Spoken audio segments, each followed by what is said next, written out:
Welcome to my vlog. Our content for today's video is how to make our own organic fertilizer.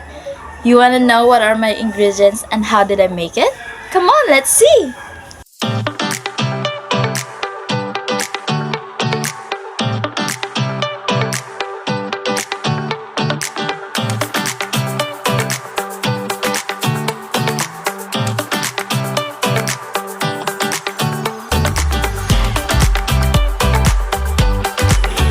So guys, the process on how did I make my own organic fertilizer is kining mga malata na mga materials, okay? Ang abo, the eggshell, natabunan. Ang takway sa alugbati, okra, nga dili na magamit, and ang mga sagbot na laya, as you can see. But actually guys, anything na mga malata is ginasagol ginawa na siya. Okay, you know naman, it is very healthy for our plants. And the very first thing that I did, kini sila guys, is example na lang gini siya ha. Okay, nagdemo magkugion sa nako. Ako ni siya ginabutang diri ilalom sa punuan sa amuang tambis. Oh guys, among tambis tambo kaayo, daghan kaayo bunga.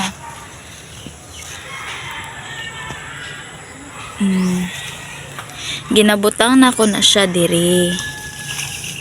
Oh diba, daghan kay mga. So mao to guys, as you can see, daghan kaayo og mga sagbot nga malata diring dapita, daabo, da mga pinanitan sa utan nga nangalata na. No need na ni siya na mo nga ilubong tabunan og yuta kay malata ra man ni siya iyaha diri. Then ang soil tanawa, the soil is very makita gini mo nga tambok jud siya.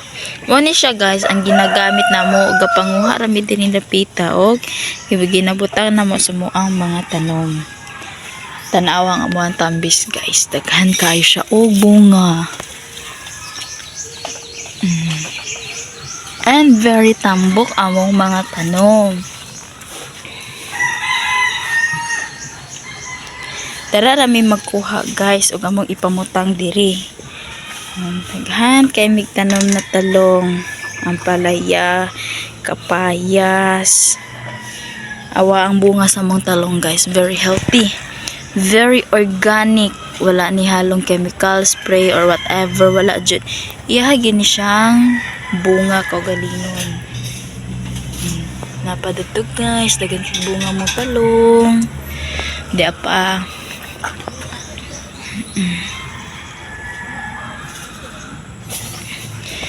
And tanawa mong limonsito.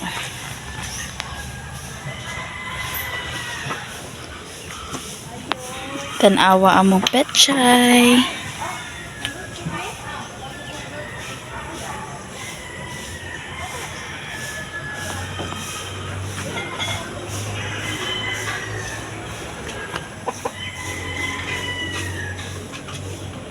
So guys, mao to ang process kung giunsa na ako pag-process ang akong own organic fertilizer. As you can see, ang mga tanom na mga nasa likod is very healthy. But isa pod sa process nga among kinabuhat is idiretso na lang namo siya sa punuan sa tanom.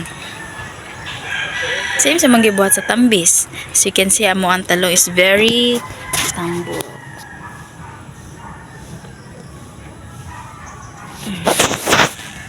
Maora to guys. Thank you for watching.